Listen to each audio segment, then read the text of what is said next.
I'd worked as a forest ranger at Olympic National Park for 10 years now, and not once in all that time had I told anyone about the things I'd seen. Who would believe me anyway? My co-workers would think I needed a psych evaluation. My family would worry. So I kept my mouth shut and did my job and tried to convince myself that what I saw wasn't real, but I knew better. What happened 3 months ago made sure of that. It started as a normal search and rescue operation. A 10-year-old boy named Samuel Parker had gone missing during a family hiking trip near Hurricane Ridge. His parents lost sight of him when he ran ahead on the trail, and after searching for hours, they called park services in a panic. These things happen more often than most visitors realized. Kids wandering off the marked paths, getting turned around in the woods. Usually we found them hiding in a hollow log or sitting by a stream, scared but unharmed. That morning I got paired with James Miller. He'd only been with us for about 6 weeks, was eager, followed the rules exactly, and looked at me like I had all the answers. We took the northeastern part of the search area. The forest was filled with Douglas firs and western hemlocks. The trees overhead blocked most of the light, leaving the forest floor full of shadows with spots of sunlight breaking through. You ever been part of a missing child search before? I asked Miller as we made our way through a particularly dense stretch. No, sir, just the training scenarios. Well, stick close. Kids don't always follow logical patterns when they're lost. They zigzag, double back, hide if they're scared. Miller nodded, his face tight with concentration.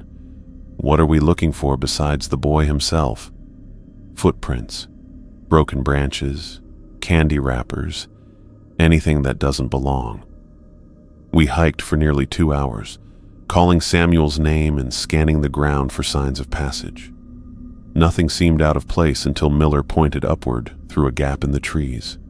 "Wilson, what's that?" At first, I didn't see what he was pointing at. Then a slight breeze moved the branches, and I saw it. A black balloon, perfectly round and shiny, tied to the top branch of a young pine about 50 yards ahead. It floated there, really still once the breeze died down. "That's not normal," I said, already walking toward it. The balloon made no sense. We were miles from any road or campsite, deep in a section of the park visitors rarely entered.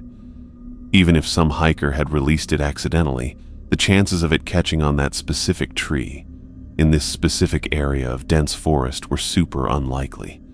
And yet there it was. Maybe the kid had it? Birthday party or something? Miller suggested, but his voice betrayed his doubt. "Let's check it out."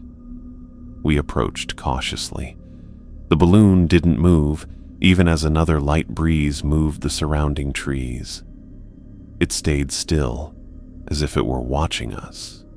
Below it, I noticed crushed plants, signs that someone had moved through here recently.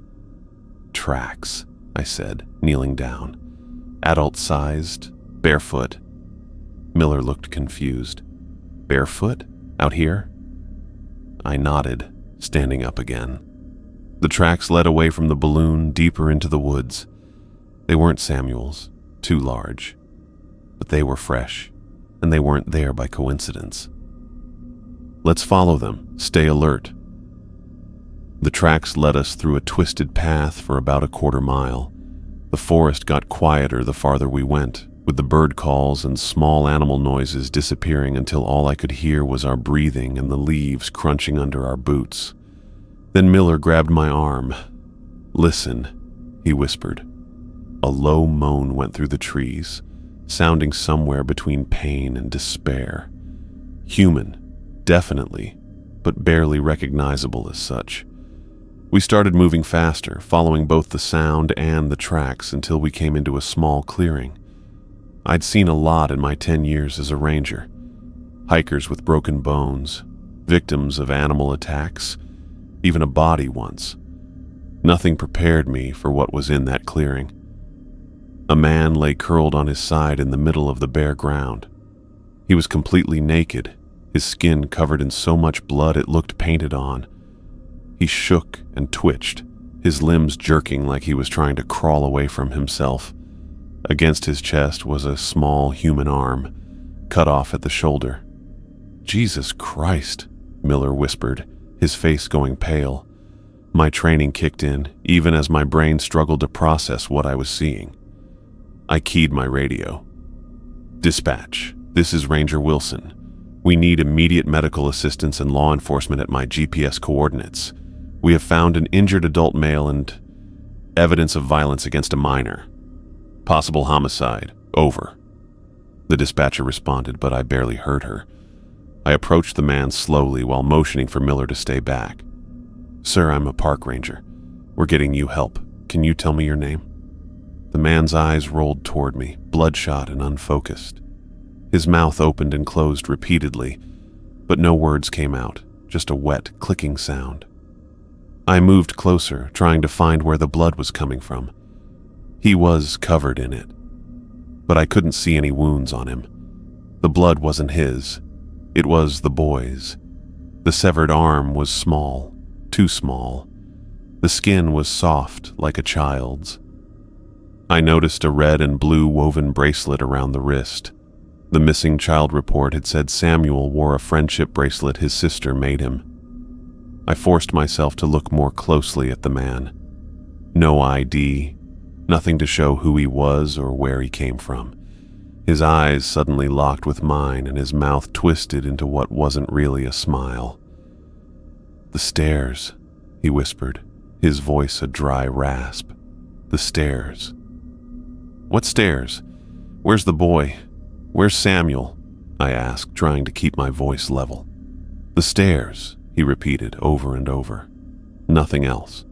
The paramedics arrived 20 minutes later. Emily Howard and Thomas Reed, both experienced with backcountry emergencies.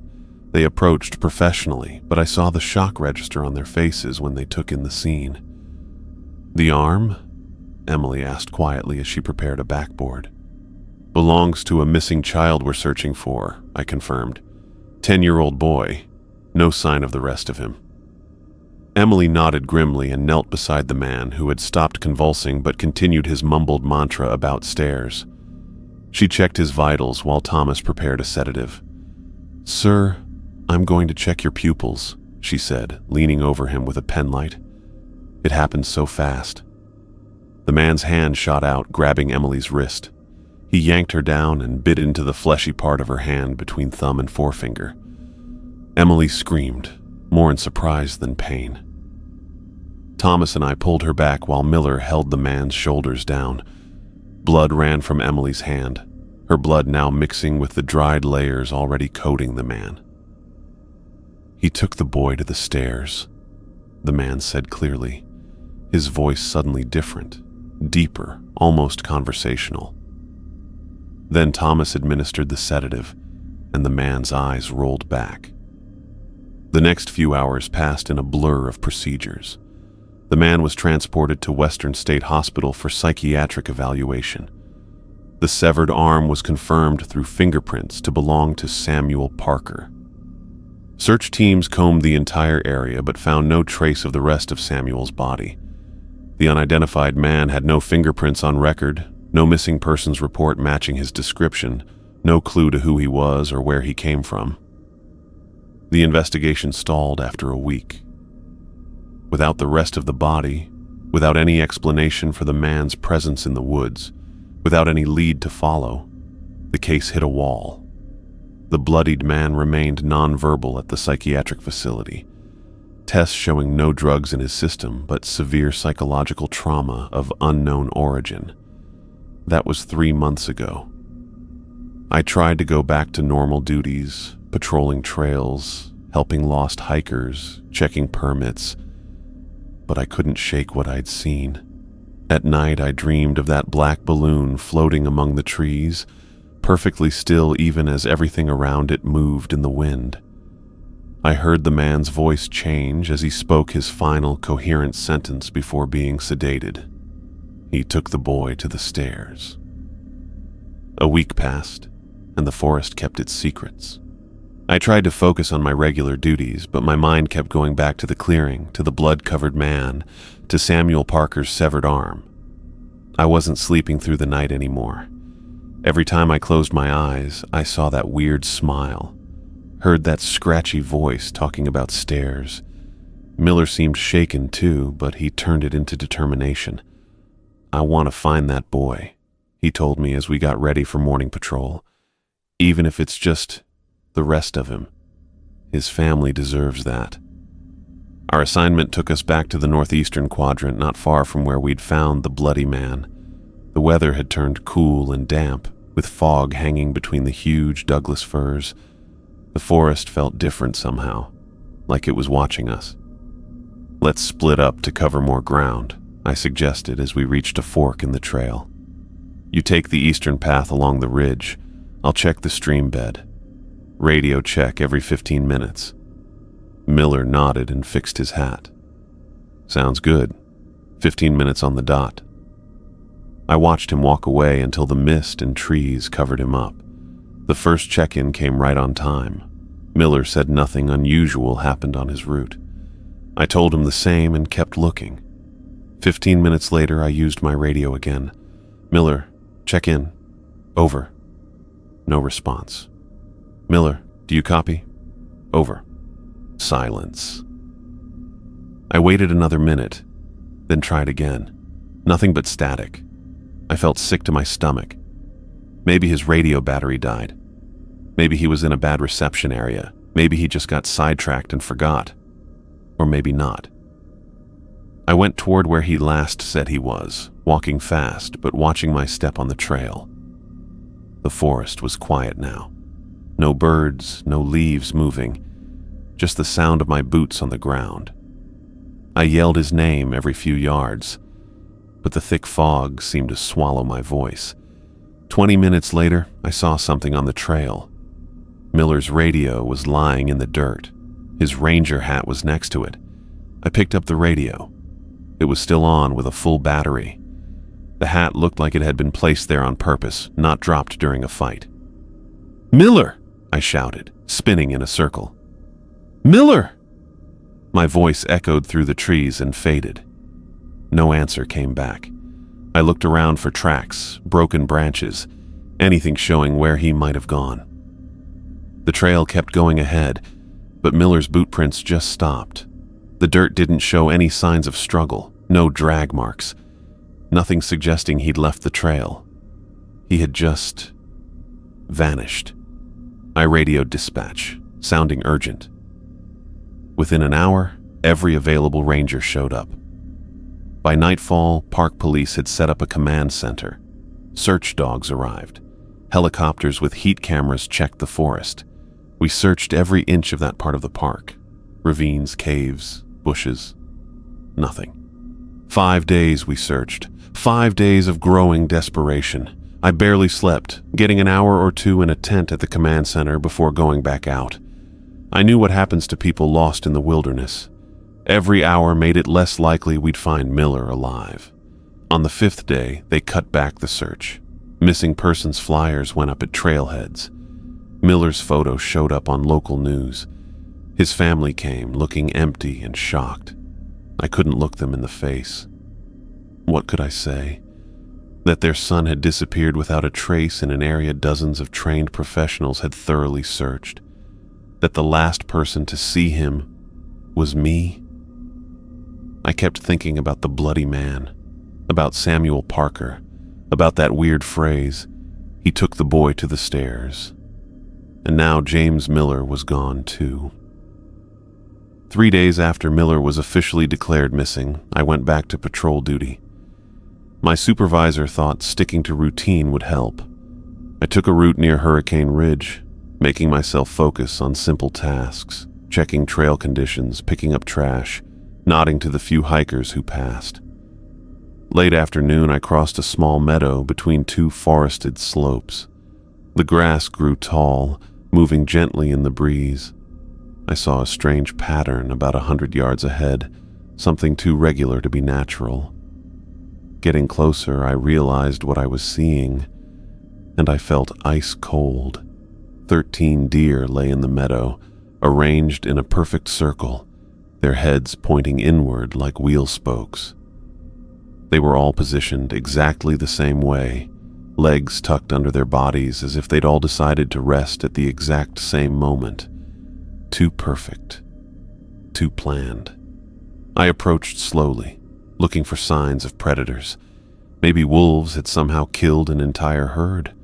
But there was no blood, no signs of attack. The deer looked completely fine, their coats shiny. Then I noticed their eyes. All 13 deer stared upward, eyes wide open. They weren't rotting yet. They looked recently dead, maybe hours old at most. As I walked around the circle, I felt chills up my spine. Their eyes moved. At first, I thought it was just the light. But as I walked around them, each dead deer's eyes followed me like paintings in a haunted house. I felt sweat on my forehead despite the cool air. This wasn't possible. Dead eyes don't follow you. Dead animals don't arrange themselves in perfect circles. I made myself take pictures showing the scene from different angles. My hands shook so badly I had to steady the camera against my chest. Through the camera, the scene looked almost normal. Just dead wildlife. But I knew what I'd seen. I radioed it in, keeping my voice professional despite being scared. Dispatch, Ranger Wilson. I've got multiple deer deaths at my location. Requesting wildlife management help. My supervisor, David Roberts, arrived with the wildlife experts an hour later. They examined the circle of deer, taking samples and measurements. No one mentioned the weird arrangement. I stood back, watching their faces. You notice anything strange about them? I finally asked David. He looked up from his clipboard. Like what? They're in a perfect circle. I gestured at the formation. And their eyes. Watch them when you move around the circle. David looked unhappy but walked slowly around the perimeter. I watched his face, waiting for the moment of recognition. The shock when he realized the dead eyes were following him. But his expression stayed neutral. Not sure what I'm supposed to be seeing, Wilson, he said. I walked over to one of the deer and crouched beside it. Its eye was looking at me, still bright, not cloudy like it was dead. You don't see this? They're tracking movement. All of them. David put a hand on my shoulder. Hey, you've been through a lot lately. First the Parker boy, then Miller. Maybe you should take some time. I know what I'm seeing, I said more sharply than I intended. This isn't natural. Something is wrong here. The wildlife experts found no obvious cause of death. No wounds, no signs of poison, no evidence of disease. They loaded the deer into their trucks for further testing at the lab. I watched them leave, feeling like important evidence was disappearing right in front of me. The test results came back 3 days later, inconclusive. All 13 deer were healthy adult females who had simply stopped living, all at the same time, all in the same place, all in the same position. Science had no explanation. That night, I dreamed of the meadow. The circle of deer was still there, still perfect, still watching. But now James Miller stood in the center. He looked the same as when I'd last seen him, except for his eyes. They matched the deer's eyes, wide open, unblinking, following me as I got closer. Don't touch the stairs, he whispered. I tried to ask him what he meant, where he was, what had happened.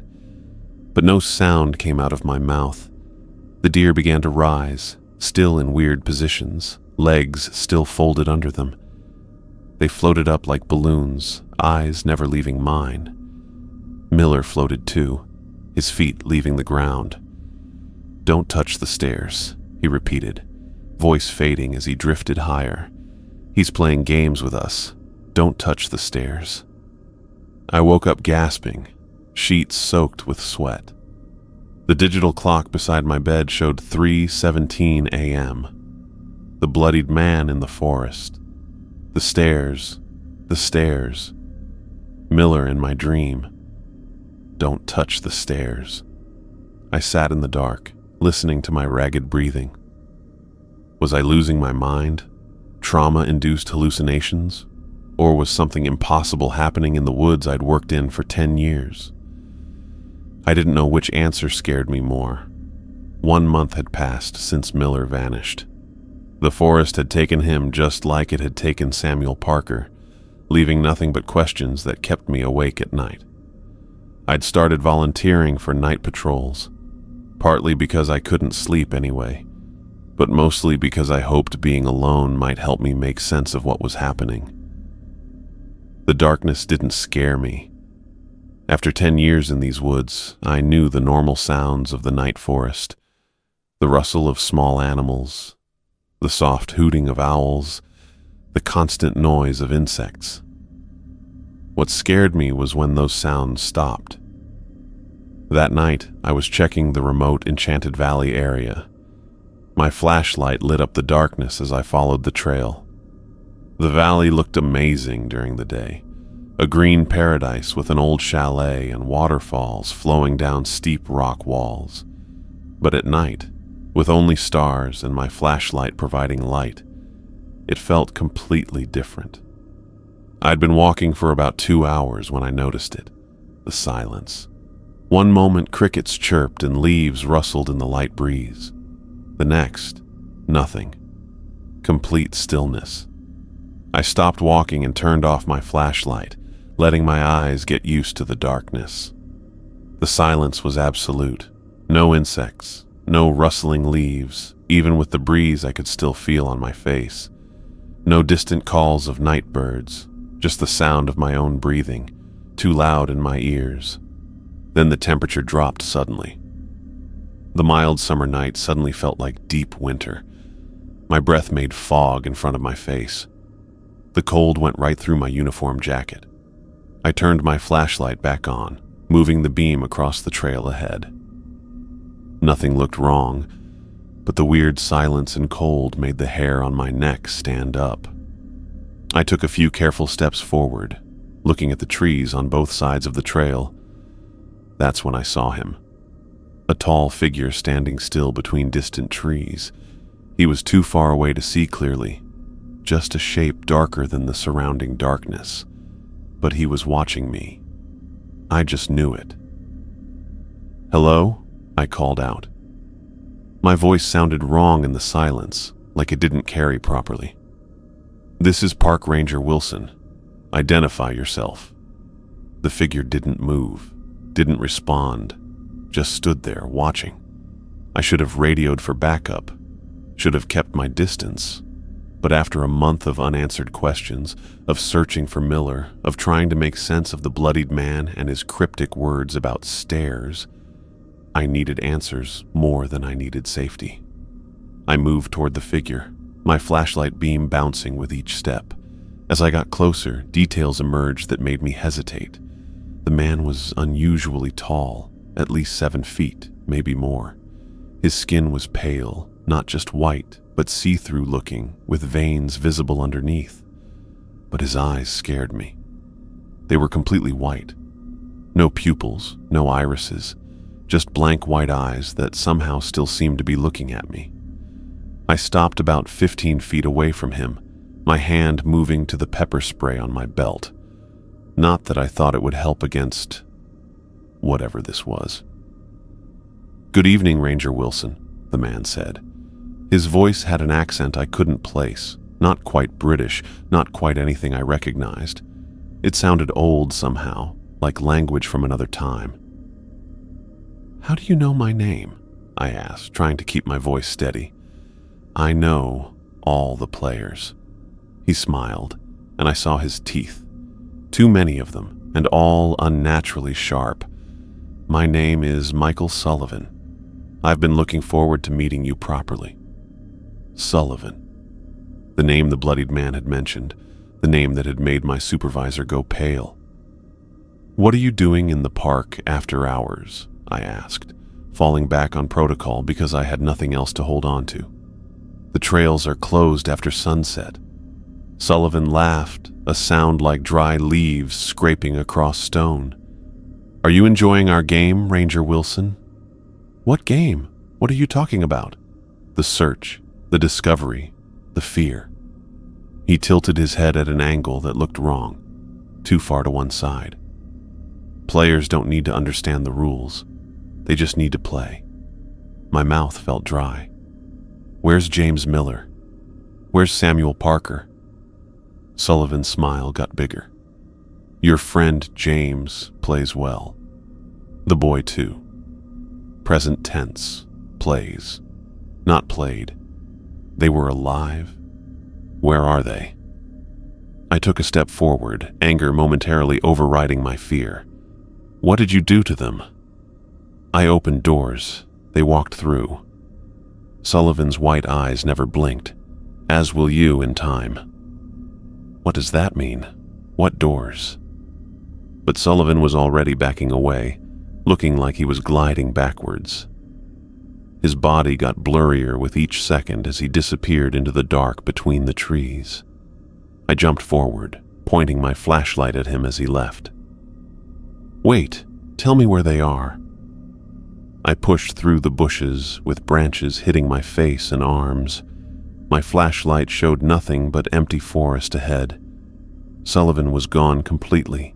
No footprints, no broken twigs, nothing to show he was ever there. I looked around for almost an hour, walking in wider and wider circles. Nothing. It was like Sullivan just disappeared the moment I couldn't see him anymore. The regular forest sounds slowly came back. A cricket started chirping.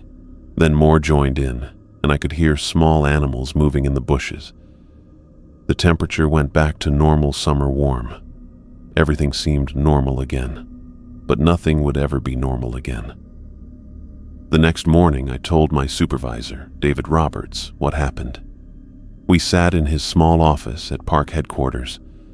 I stuck to the facts, telling him what Sullivan looked like, how strangely he talked, and what he knew about Miller and Parker. As I talked, David's face went pale. When I said Sullivan's name, he looked like he might throw up. "You're sure he called himself Michael Sullivan?" David asked, his voice tight. "Yes. He knew my name without me telling him. He talked about Miller and Parker like they're still alive." David stood abruptly, turning to look out the window. "I think you've been working too hard, Wilson. The stress of losing Miller, the Parker case, it's getting to you." "This wasn't stress or imagination," I said firmly. "I know what I saw. What you're describing isn't possible." David still wouldn't look at me. "I want you to take a few days off. Clear your head." "David, I'm not—" "That's an order, Wilson." He finally turned back to me, his expression closed off. "Take 3 days. Get some rest." I knew arguing would get me nowhere. I nodded quickly and left his office, feeling really frustrated. David knew something. His reaction to Sullivan's name had been too strong, too immediate for him to know nothing. I didn't take the 3 days off. I showed up for my shift the next morning as if the conversation had never happened. David looked unhappy when he saw me, but didn't send me home. We both pretended everything was normal. 3 days later, I was filing reports in the ranger's station when I heard voices from the break room. I knew them as Jack Thompson and Mark Reeves, both senior rangers who'd been with the Park Service longer than I had. "Third one this year," Jack was saying, his voice low but tense. "First Parker, then Miller, now Sullivan's back. It's happening again." "Keep your voice down," Mark hissed. "You know we're not supposed to talk about it." Someone should warn the newer rangers. Wilson's already encountered him. And say what? Watch out for the supernatural entity that stalks the park? They'd think we're crazy. Better crazy than dead, or whatever happened to Miller. I stepped into the doorway. Both men fell silent immediately, looking at me with expressions that mixed guilt and alarm. "What do you know about Sullivan?" I asked directly. Jack and Mark exchanged glances. Mark shook his head slightly. "Nothing," Jack said finally. "Just rumors." "Bullshit. You just said he's back. That means he's been here before. What is he? What does he want? Drop it, Wilson, Mark said, standing up. For your own good. They both walked past me, ending the conversation. I stood there in the empty break room, more confused and frustrated than ever. Over the next few days, I tried to get information from other senior rangers. No one would talk. Some pretended not to know what I was talking about. Others gave me the same advice. Drop it. Forget what I saw. Focus on my job. But I couldn't forget. Not the unnatural silence of the forest. Not Sullivan's white eyes and two sharp teeth. Not his words about Miller and Parker still playing his game. Whatever was happening in Olympic National Park went beyond missing hikers or strange animal behavior. The senior staff knew about it. They had protocols for it. And they were terrified of Michael Sullivan. I was going to find out why, with or without their help. Miller and Parker were still out there somewhere, and now I had a name for what had taken them. Michael Sullivan. The pale man with white eyes who spoke of games and players and doors. I just needed to figure out the rules of his game before I became another missing person in these very old woods. Several weeks went by after my encounter with Michael Sullivan. The forest went back to normal, but I didn't. I jumped at every shadow. Every unexpected noise startled me. I kept looking for that super tall guy with white eyes in the trees, but he never showed up again. I'd tried talking to other rangers about Sullivan, but most just gave me blank looks or changed the subject. The few who recognized the name, like Jack and Mark, refused to talk about it. That told me everything I needed to know. Morning fog was still hanging low as I hiked through the old trees near the Elwha River. This spot wasn't on any tourist maps. It was too far out and rough for regular hikers. Perfect for someone wanting to hide something. I'd been walking for about 2 hours when I came to a small clearing I'd never seen before. What I found there stopped me in my tracks. 4 people sat around a wooden picnic table in the center of the clearing. At first glance, they looked like normal hikers taking a break.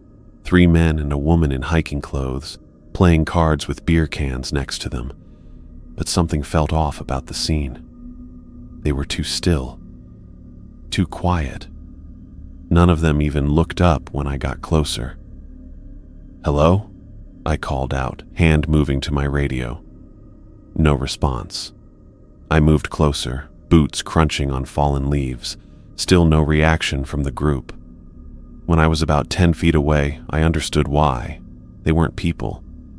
They were mannequins? No, that wasn't quite right. These things were too detailed. Too perfect. Their skin had pores, wrinkles, even faint veins visible beneath the surface. One man had stubble that looked real enough to hurt if I touched it. The woman had a small scar above her eyebrow. Their eyes were the worst part, glassy, but somehow aware, like stuffed animals. I walked around the table slowly.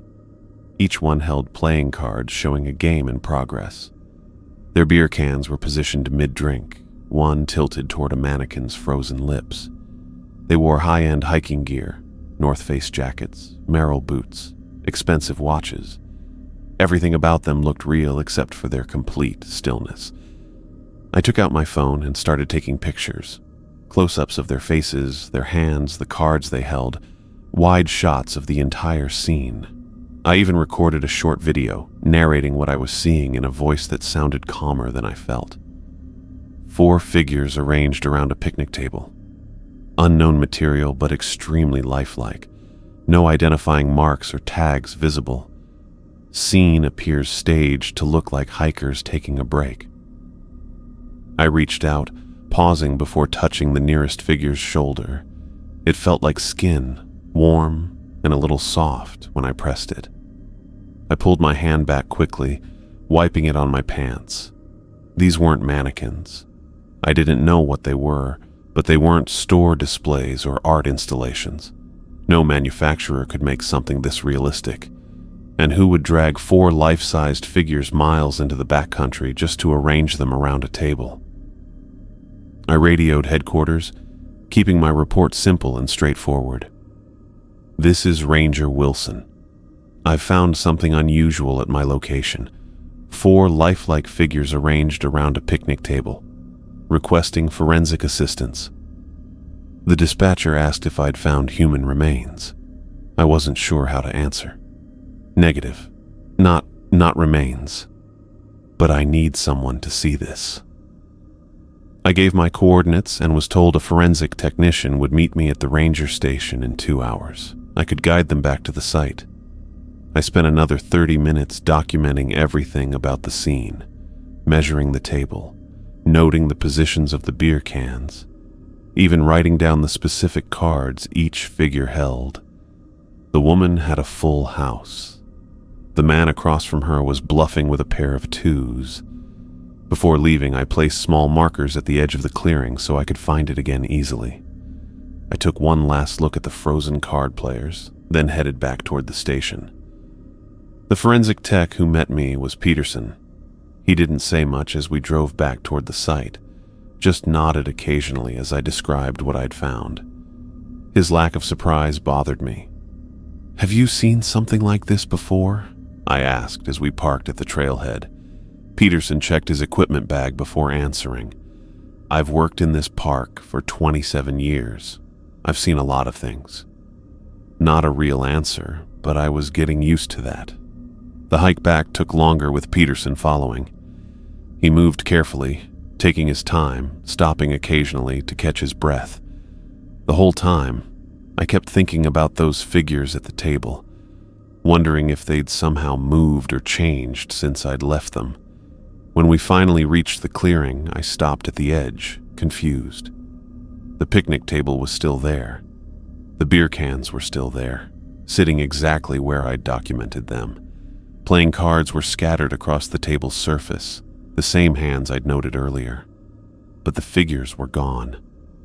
"This isn't possible," I said, rushing to the table. "They were right here.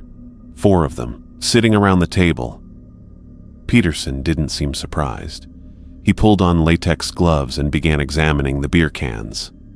"They were right here," I repeated, pulling out my phone. "Look, I have pictures." I opened my photo gallery and froze. The pictures were there. The clearing, the picnic table, the beer cans, the playing cards.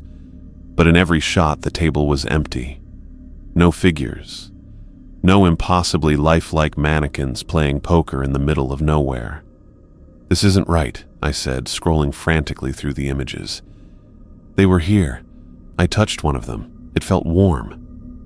Peterson was collecting the beer cans into evidence bags, labeling each one carefully. "You don't seem surprised," I said, watching him work. He glanced up briefly.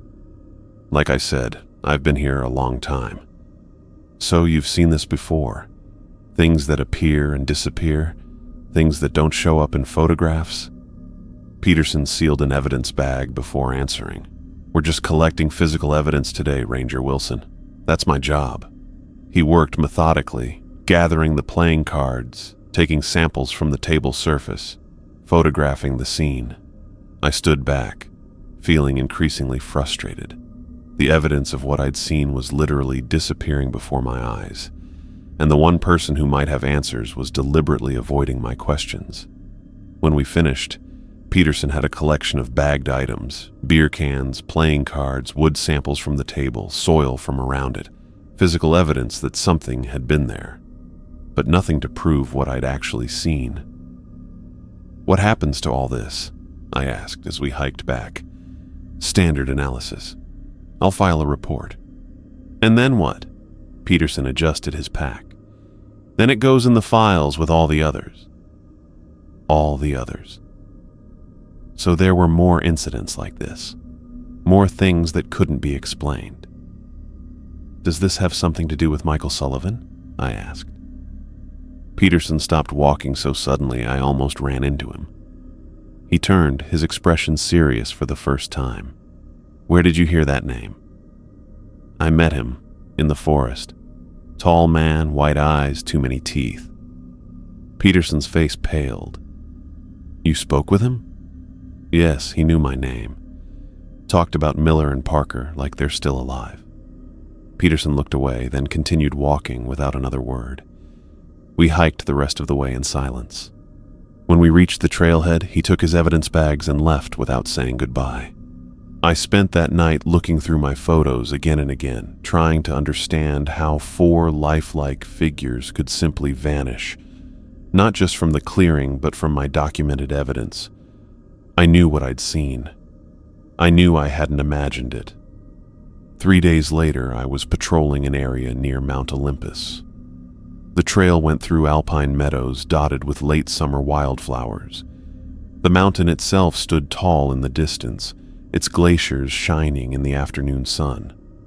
It was the kind of view that reminded me why I'd become a ranger in the first place. I was checking a backcountry campsite when I noticed a game trail leading into a stand of subalpine firs. Something about it caught my attention. The way the light came through the branches, or maybe some movement just at the edge of my vision.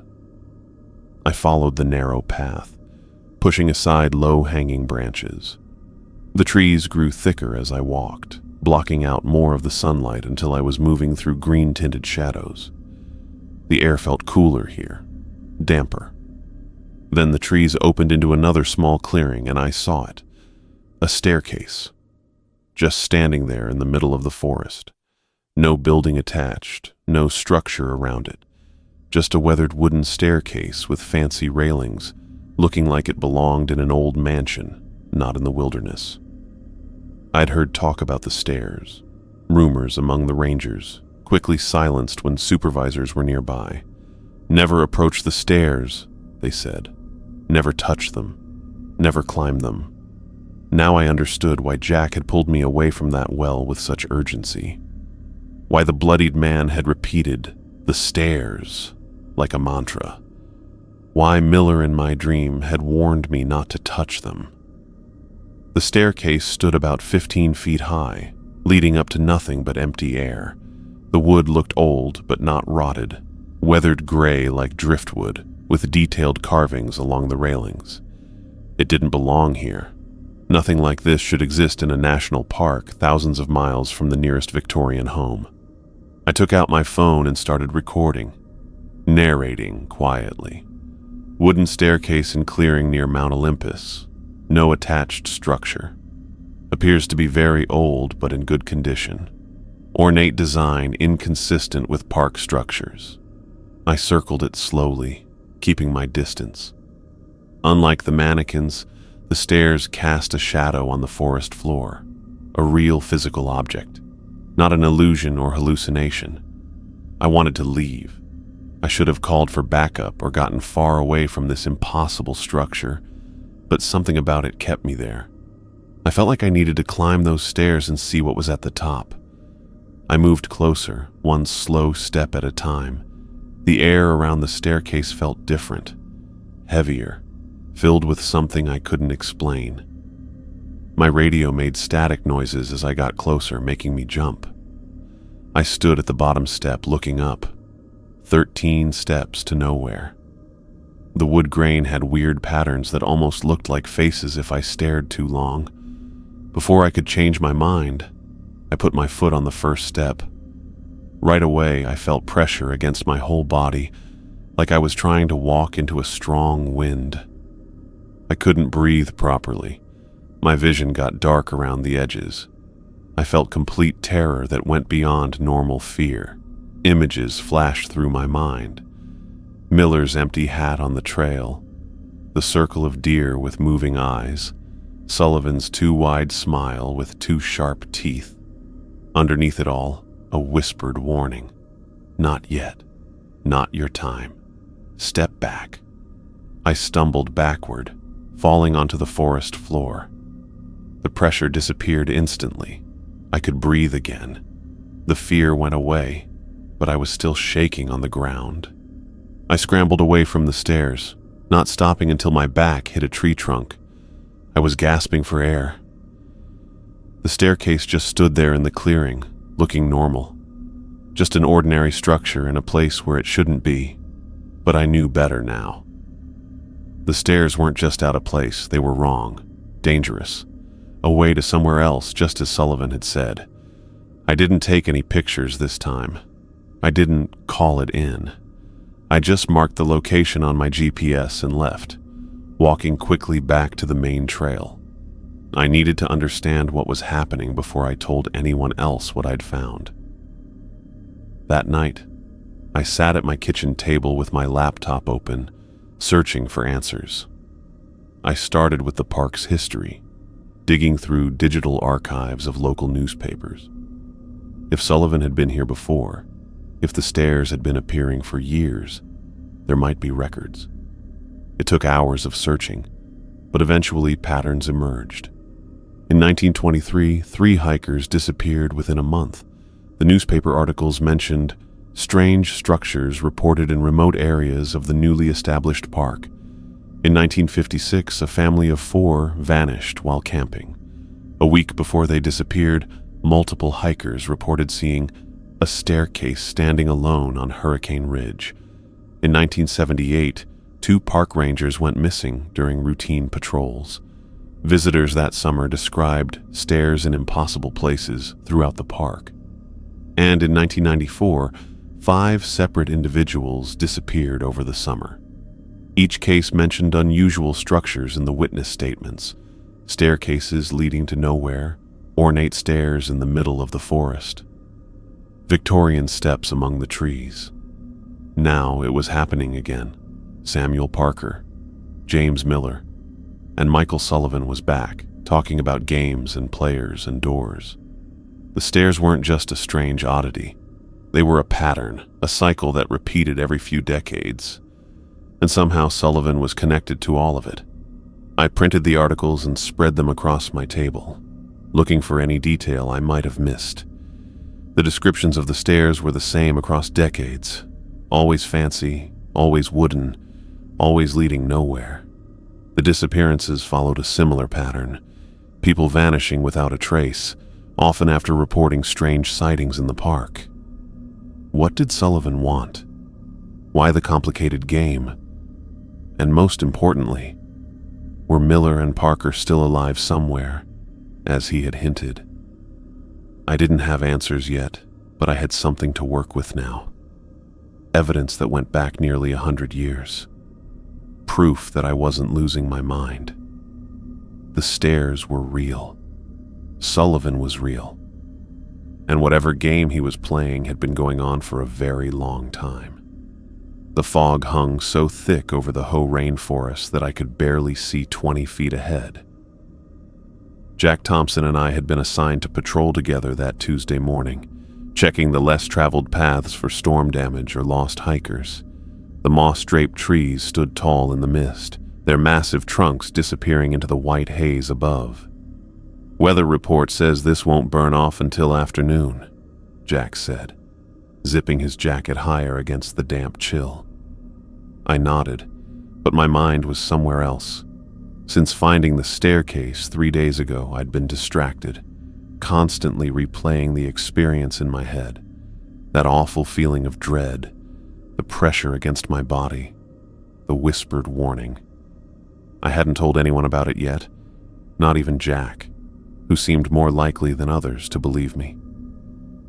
We followed a narrow trail that branched off from the main tourist path.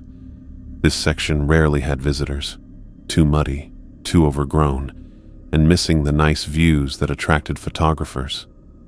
Perfect for whatever didn't want to be found. "You've been quiet," Jack said after we'd been walking for about an hour. "Still thinking about those mannequins you found?" "Among other things," I said, stepping over a fallen branch. "Have you ever come across anything like that out here? Things that shouldn't exist?" Jack's pace slowed slightly. "What kind of things?" Before I could answer, a sound cut through the fog, high-pitched and unmistakable. "Help me, please, somebody help!" A child's voice. Jack and I froze, looking at each other to confirm we'd both heard it. The voice came again, more desperate this time. "I'm down here, please help me out." We left right away, making our way through the thick bushes toward the sound. The voice kept calling, leading us off the trail and deeper into the forest. Ferns hit against our legs as we walked between huge tree trunks. "Hello?" I called out. "Park rangers? Keep talking so we can find you." "I'm here. I'm down here." The child's voice sounded young, maybe 8 or 9 years old. We pushed through some thick bushes and found a small clearing. In the middle was an old stone well with a wall about 3 feet high. Some rotting wooden boards partly covered the opening, with gaps big enough to see through but too small for a child to climb out. The voice was definitely coming from inside. "Help me, please! I can't get out!" I approached the well, my boots sinking slightly in the damp earth. Jack hung back, his expression suddenly wary. "We're here to help," I called, leaning toward one of the gaps between the boards. "Are you hurt? How did you get down there?" I couldn't see much. The well was dark inside, its depths lost in shadow. The fog seemed to curl around the stone structure, almost as if drawn to it. "I fell," the child's voice said. "I can't climb out. Please help me." Something felt wrong. The well looked really old, moss-covered stones fitted together without mortar, the wood covering it rotted and weathered. It didn't belong on any park map I'd ever studied. "James," Jack's voice was tight with tension. "Step back from there." I glanced at him. "There's a kid down there, Jack." "No," he said firmly. "There isn't." I turned back to the well, confused. The voice was clear as day, echoing slightly against the stone walls. "Please, mister, I'm scared of the dark. Just move the boards and help me out." I reached for the edge of one board, ready to pull it aside. "I know you, James Wilson." The voice changed mid-sentence, dropping several octaves into something that was definitely not a child, something adult and mocking. "I know about the dead deer watching you." My hand froze above the board. "I know you're afraid of the dark because of what happened when you were 9. Cold sweat broke out across my back. The voice continued, lower now, almost intimate. "You were staying at your grandmother's house. The power went out during a storm. You woke up in the pitch black and couldn't find the door. Something was breathing in the corner of the room. Something that whispered your name and told you it had been waiting for you." My chest felt tight. I'd never told anyone about that night. Not my parents, not friends, no one. I'd convinced myself it was just a nightmare, a kid's imagination in the dark. You still check the corners of rooms when you're alone. You still sleep with a light on. I stumbled backward from the well, nearly falling. Jack grabbed my arm and yanked me away. "Run," he said, his face pale. "Now!" We ran, crashed through ferns and bushes, branches whipping our faces. I heard laughter behind us. Deep, satisfied laughter that seemed to come from everywhere at once. We didn't stop until we reached our patrol vehicle, both of us breathing hard, clothes soaked with sweat in the cool morning. Jack leaned against the hood, hands on his knees. "You okay?" I nodded, not trusting my voice yet. "That thing," I finally managed. "It knew things about me, things nobody knows." Jack straightened up, his expression grim. "They always do." "They?" I looked at him sharply. "You've heard it before?" He didn't answer right away, just opened the driver's side door. "Get in. We need to talk, but not here." The drive back to the ranger station was tense and quiet. Jack kept looking in the rearview mirror as he gripped the steering wheel. I stared out the window, watching the foggy trees go by, trying to make sense of what happened. That voice knew about my childhood, knew about my deepest fear, knew things I'd buried so deep I barely acknowledged them myself. When we got to the station, Jack didn't go inside. Instead, he parked behind the building in a small lot hidden from the main road. "We shouldn't be seen talking about this," he said, turning off the engine. "About what exactly?" I asked. "What was that thing at the well?" Jack rubbed his face with both hands, suddenly looking much older than his 42 years. "How long have you been a ranger here, James? 10 years?" He didn't wait for my answer. I've been here 17. The first 5 years were normal, just dealing with lost hikers, wildlife management, the usual stuff. Then I started noticing things that shouldn't be there. I thought about the mannequins that disappeared from my photos, the staircase leading to nowhere, Sullivan with his white eyes and sharp teeth. Why doesn't anyone talk about it? I asked. If these things have been happening for years, why keep it secret? Orders from above, Jack said. Strict policy. We document, we report to senior staff, and we never ever discuss it with the public or even junior rangers. He gave me a tired look. Though you've seen enough now that I guess you're in the club. What club? The ones who know what's really in these woods. Jack stared out the windshield at the fog-shrouded trees surrounding the station. The stairs, the voices, the dead animals. They're all connected to Sullivan. My mouth went dry. You know about Sullivan? Jack's face hardened. I've seen him 7 years ago, right before Ranger Collins disappeared. What happened? Collins and I were checking the backcountry campsites near Blue Glacier. We split up to cover more ground. When I reached our meeting point, Sullivan was there instead. Jack's voice had gone flat, emotionless. Same description you gave. Too tall, white eyes, wrong smile. He told me Collins had chosen a different path. Said I would too, someday. What did he mean? I don't know. But Collins was never found. Not a trace. Jack turned to look at me directly. These things we're seeing, they're not ghosts or monsters in the traditional sense. They're something worse. What then? Tests, Jack said. Games. Sullivan's playing with us, seeing who breaks the rules and who follows them. What rules? Don't touch the stairs. Don't answer voices from places nothing should be. Don't follow lights in the forest at night. Jack ticked them off on his fingers. The senior rangers know them all. They've been passing them down for decades. I thought about the staircase I'd found, how I'd placed my foot on the first step despite every instinct telling me not to. What happens if you break the rules? I asked, though I suspected I already knew. You disappear, Jack said simply. Like Collins, like Miller, like all the others over the years. We sat in silence for a moment, the weight of his words settling between us. Why are you telling me this now? I finally asked. After all these years of secrecy? Because you've already encountered Sullivan directly. You're already part of whatever game he's playing. Jack looked grim.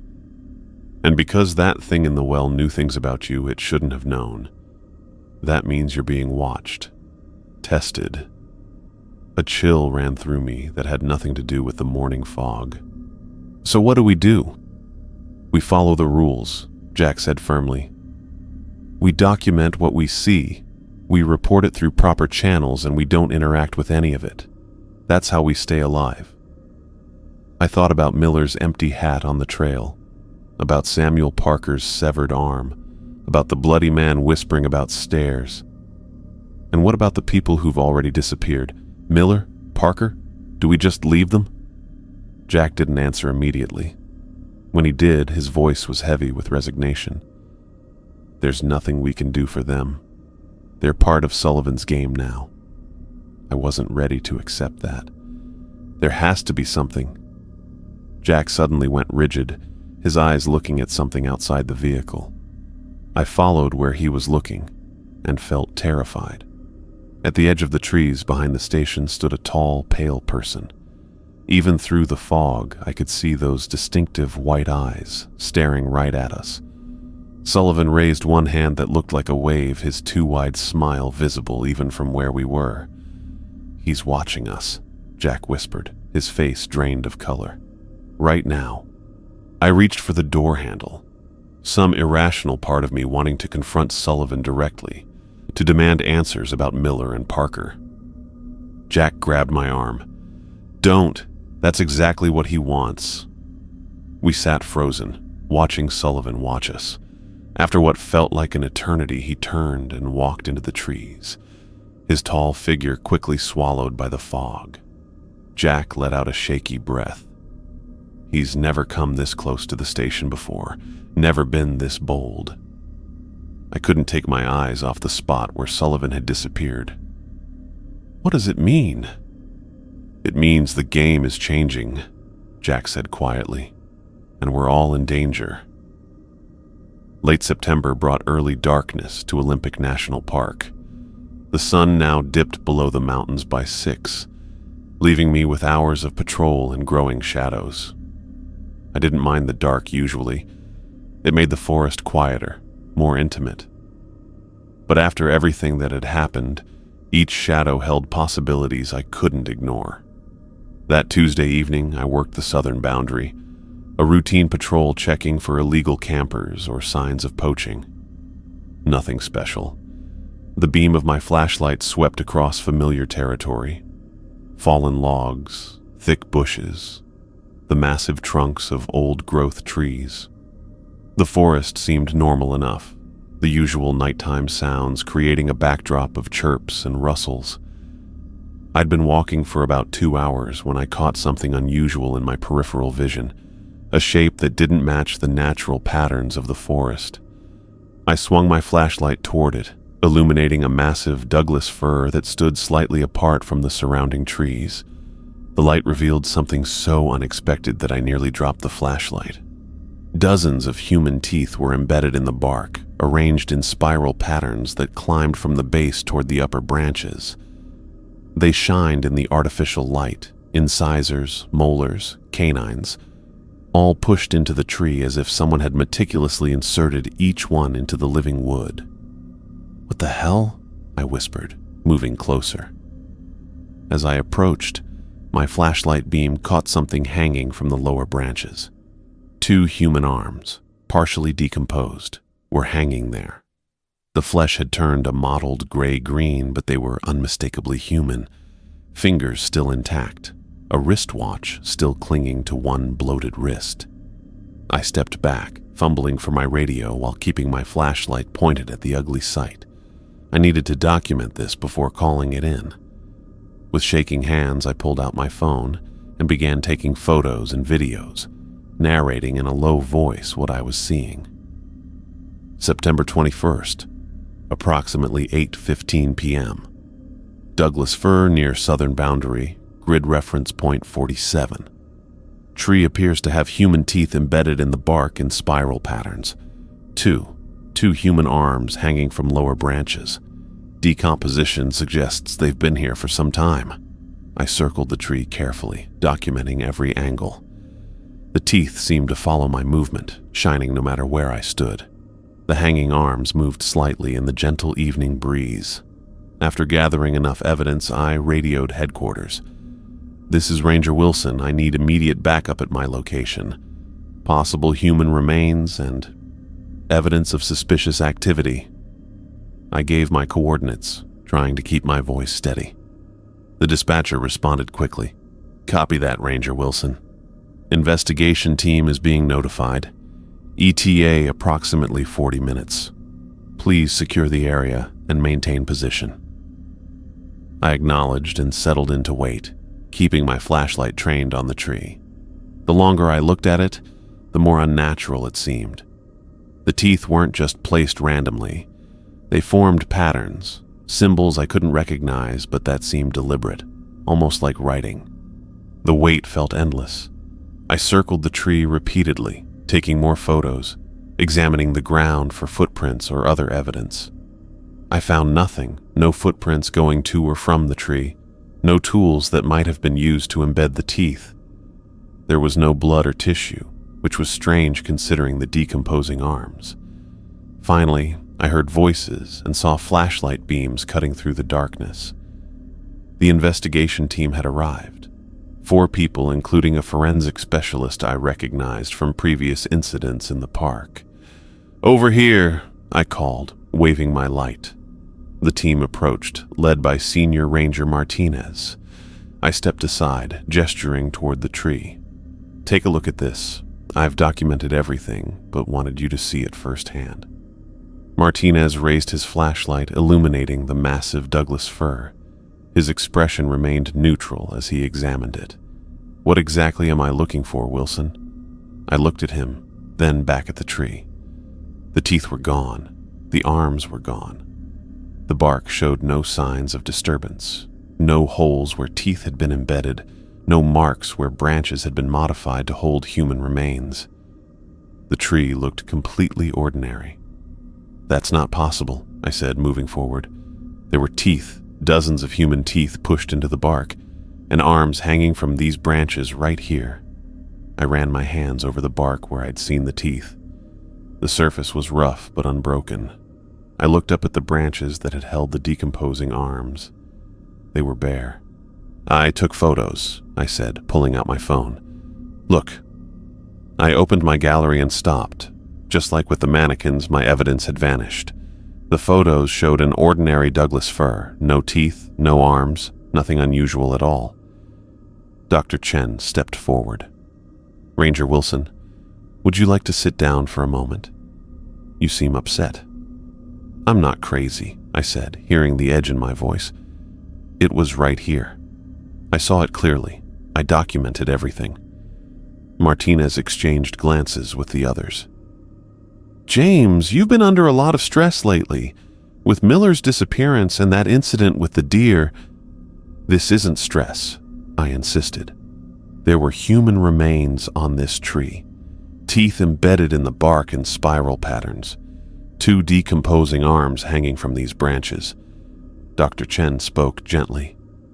We should still check the area thoroughly. Sometimes in low light conditions, I know what I saw. They searched anyway, looking around the area for any sign of what I'd described. They found nothing, of course. After 45 minutes, Martinez called off the search.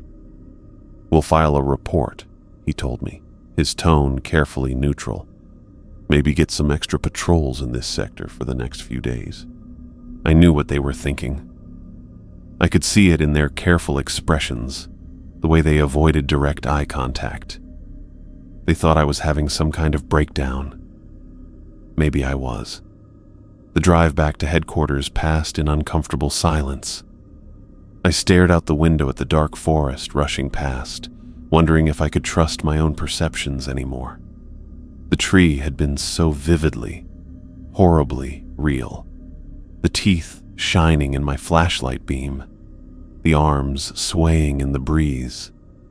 How could something so detailed simply vanish? For the next few days, I kept to myself.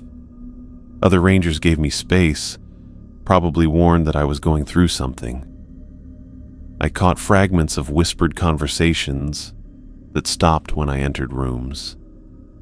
I tried to focus on my work, on the normal, everyday aspects of being a ranger.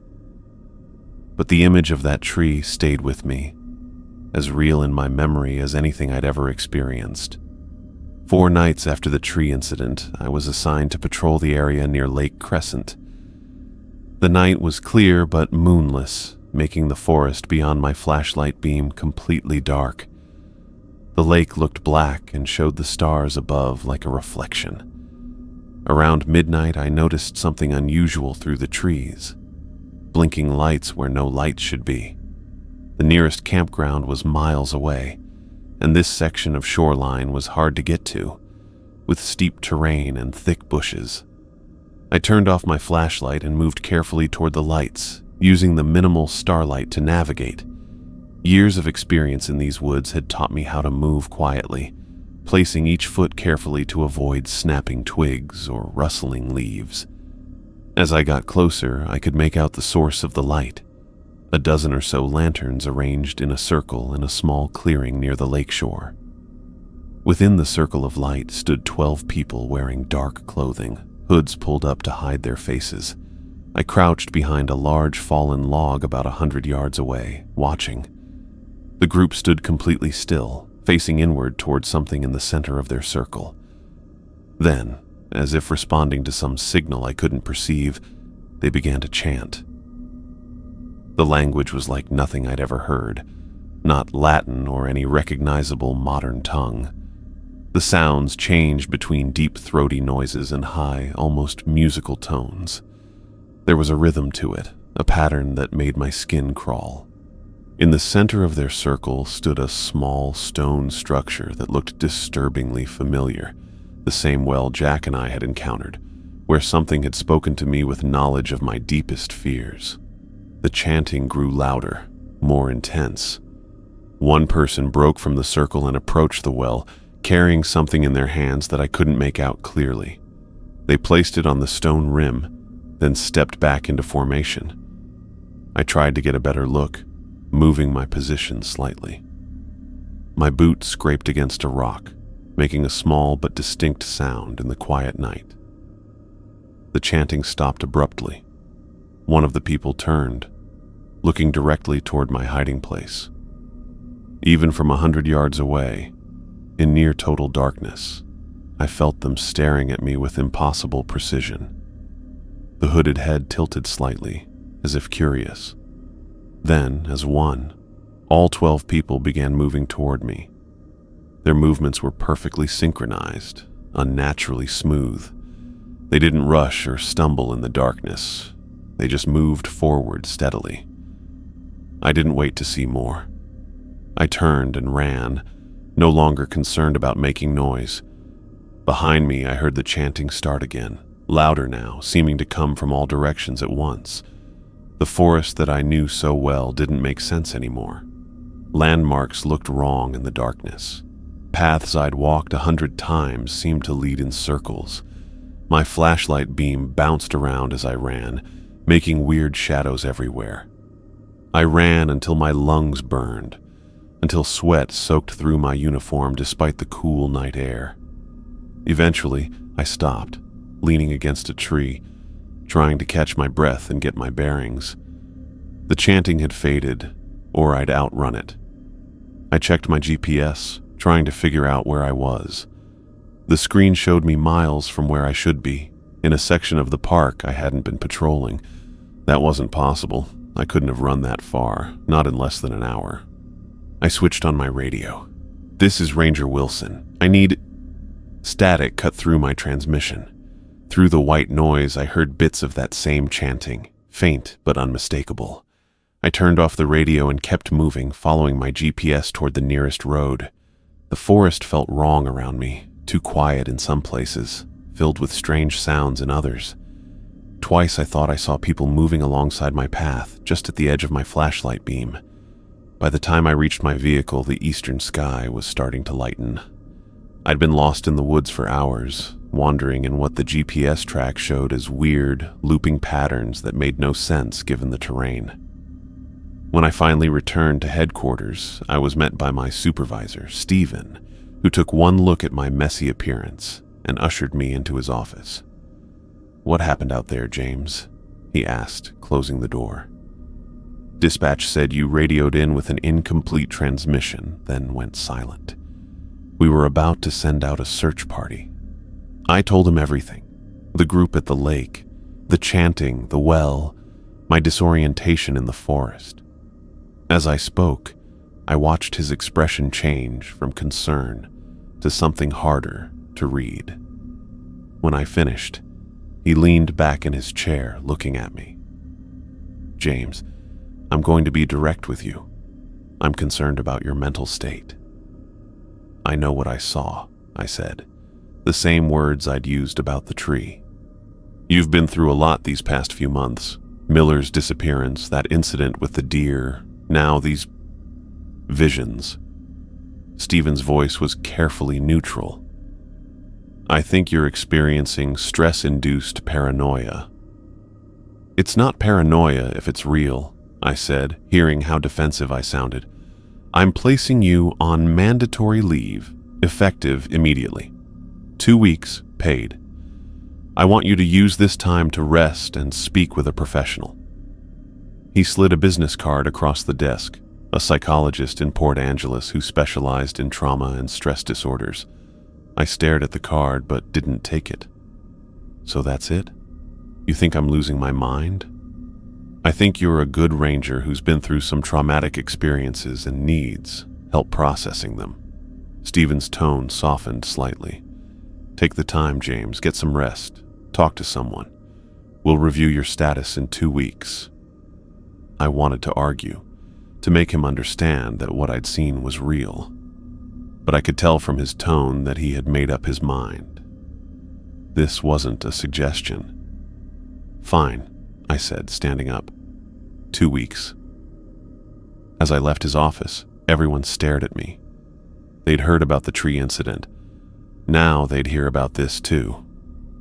In their eyes, I was the ranger who was losing it, seeing things that weren't there. But I knew what I saw. The tree with its spiral of teeth and hanging arms. The hooded figures chanting around a well that shouldn't exist. These things were real, even if they didn't leave evidence, even if they disappeared when others showed up. Something was happening in Olympic National Park, something connected to Michael Sullivan, to the stairs, to the disappearances. And now I had 2 weeks away from the park to figure it out. As I drove home that morning, tired and annoyed, I couldn't shake the feeling that this was exactly what someone, or something, wanted. My removal from the park felt less like a coincidence and more like the next move in Sullivan's game. The first 3 days of my mandatory leave went by in a blur. I walked around my small cabin on the outskirts of Port Angeles, unable to sleep for more than a couple hours at a time. Stephen had told me to rest, to process what had happened. But I couldn't rest when the images kept running through my mind. The teeth arranged in spiral patterns, the decomposing arms, the hooded figures chanting around that well. I hadn't touched the psychologist's business card. Talking to a mental health professional about what I'd seen would only end with me getting medication I didn't need, or worse, sent to a mental hospital. I wasn't crazy. By the 4th day, I couldn't stand doing nothing anymore. If the senior rangers wouldn't tell me the truth, I needed to find answers somewhere else. I started with the internet, searching for any mentions of Olympic National Park and disappearances. Most results were normal missing persons cases with simple explanations. Hikers not respecting the wilderness, sudden weather changes, or animal attacks. Nothing weird or unexplained. I widened my search to include local legends and folklore. The Olympic Peninsula had been home to several Native American tribes for thousands of years before becoming a national park. If there was something very old in these woods, their oral histories might have clues. The Makah Cultural and Research Center in Nia Bay was my first stop. I introduced myself as a park ranger researching local folklore for educational programs, not entirely a lie. The center's archivist, a woman named Diane, seemed happy about my interest. Most of the tourists just want to see the whaling exhibits, she said, leading me to a small research room. The deeper cultural aspects get overlooked. I spent hours going through their collection of recorded oral histories and transcribed interviews with tribal elders. Most stories centered around traditional Makah practices, their relationship with the ocean, and spirit beings associated with natural elements. Nothing about stairs in the forest or pale men with white eyes. As I was preparing to leave, Diane asked about my specific research interests. I'm looking for stories about entities or beings in the forest, I said carefully, particularly anything about figures who test or challenge humans. Something in her expression changed. You might want to speak with the elders directly, she said after a pause. Some stories aren't written down. Try the Quileute Reservation in La Push. Ask for Clara Lewis. She knows the old ways better than most. The next day, I drove to La Push. It was a small coastal reservation where the Quileute River meets the Pacific. Gray clouds hung low, and I could smell salt and seaweed in the air. After asking around at the tribal center, someone pointed me to a small blue house near the beach. Clara Lewis was at least 80 years old. Her small living room had baskets, wooden figures, and dream catchers everywhere. She listened patiently as I explained my interest in local legends. "The old stories," she said, nodding slowly. "Why do you really want to know about them, Ranger?" Something in her tone told me she wouldn't accept my educational program excuse. "I've seen things in the park," I admitted. "Things I can't explain. I think they might be connected to something ancient." She studied me for a long moment, her dark eyes sharp with an intelligence that belied her age. "What kinds of things?" I told her everything. The bloodied man with the severed arm, the unnaturally arranged deer, Miller's disappearance, the stairs leading nowhere, and Sullivan with his white eyes and too many teeth. As I spoke, her face stayed neutral, but I noticed her fingers tightening around her tea mug.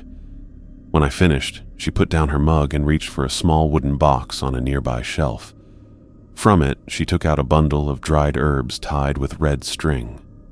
"Burn this in your home tonight," she said, placing it in my hand. "It will offer some protection." "Protection from what?" I asked. "From the Watchers." She looked toward her window, though the curtains were drawn. "The testing ones." My pulse quickened. "You know about them?" "Our people have lived in these lands for thousands of years," she said. "We have always known about the ones who watch from the spaces between, the beings who test the strength of a person's spirit." "Testing how?" "Through fear," she said simply. "They create scenarios that trigger your deepest fears. Those who resist are respected. Those who succumb—" She trailed off, looking into her tea. "What happens to them?" "They are taken, collected. The severed arm, the disappearances. Miller. Is there a way to stop them? To get back the people they've taken?" Clara was quiet for so long I thought she might not answer. When she finally spoke, her voice had dropped to nearly a whisper. "The pale trickster is the most dangerous. He collects souls through his stairways between worlds. He has been here since before our ancestors arrived. We call him Ka'atl in our language, the one who changes faces." "Michael Sullivan," I said. "That's what he calls himself now." She nodded. "He goes by different names throughout history. He looks different too. But you can always tell by his eyes what he really is. They're cold and empty, with this very old hunger in them." "The white eyes," I murmured. "Yes. When you see those eyes, you must look away. To hold his gaze is to invite him into your mind." I thought of how Sullivan had looked directly at me in the forest, how his gaze had seemed to pierce through my defenses. "What does he want?" I asked. "Entertainment," she said. "The testing ones feed on fear and confusion. They play games with humans because our emotions sustain them." She leaned forward. "But most dangerous is their ability to make you question your own mind. That is how they truly win, when you no longer trust what you see and feel. Just like what was happening to me, the evidence that disappeared, the other rangers thinking I was losing my mind. How do I fight them?" Clara's face relaxed a bit. "You cannot fight them directly. They are not physical beings as we understand them. They exist partially in our world, and partially in others." "The stairs," I said. "They lead to these other worlds?"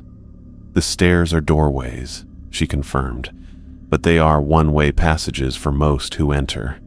Few return unchanged." I spent nearly 3 hours with Clara, learning everything she knew about the testing ones and their games.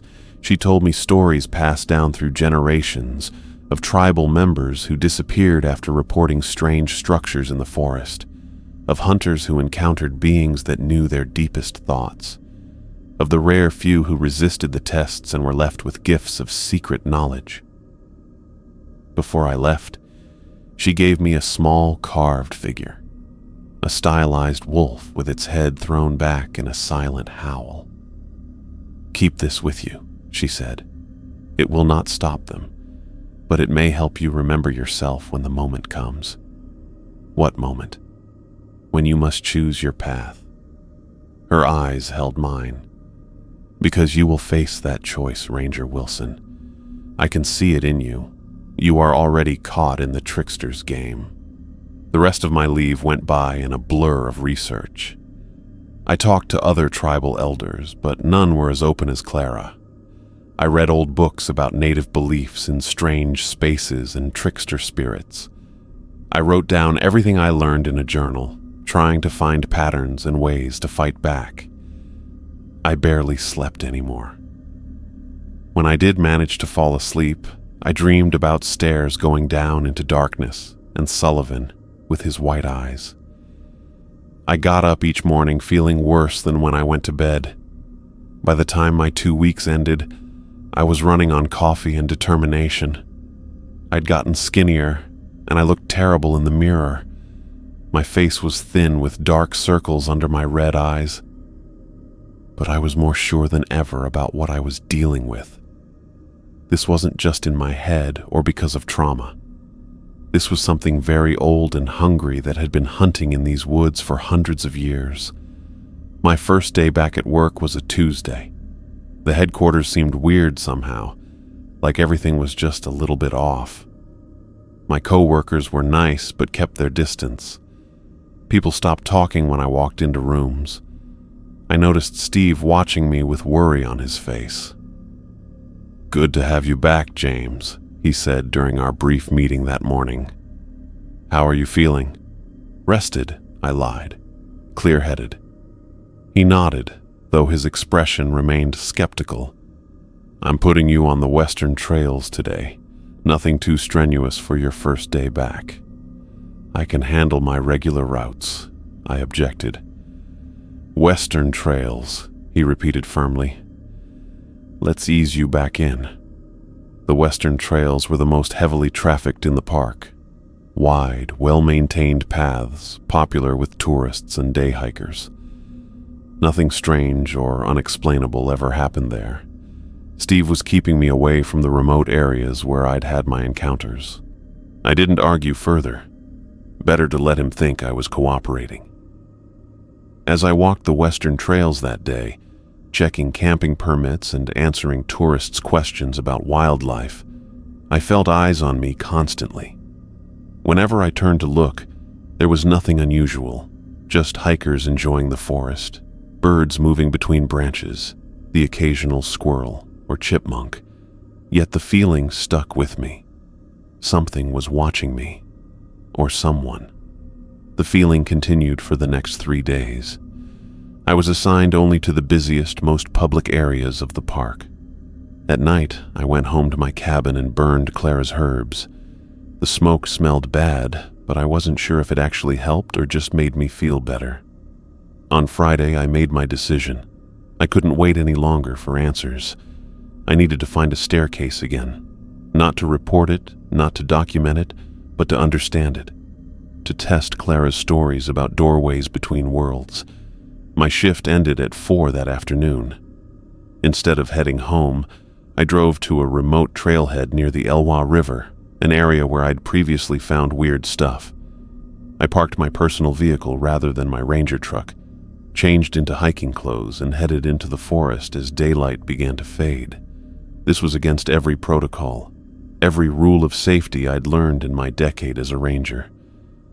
You don't go into remote wilderness alone at dusk. You don't deliberately seek out things that have been connected to disappearances. You don't climb stairs that shouldn't exist. But I needed answers more than I needed safety. I hiked for nearly 2 hours, moving away from established trails into the truly wild sections of the park. The forest grew darker around me, but I kept my flashlight off as long as possible, navigating by the fading natural light. I wanted to be difficult to track. As full darkness settled, I felt a change in the air. The normal forest sounds stopped until I walked in complete quiet. The temperature dropped. I switched on my flashlight, looking across the surrounding trees. Nothing looked unusual at first. Then, as I completed a full circle, the light caught something that hadn't been there when I started turning. A staircase.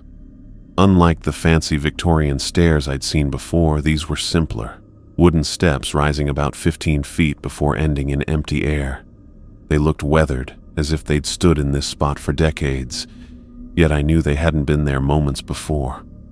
I approached slowly, my flashlight beam fixed on the structure. Nothing about them looked threatening. I forced myself to continue until I stood at the base of the stairs. This was it. The doorway Clara had described. The passage between worlds that Sullivan used to take his victims. I took a deep breath and placed my foot on the first step.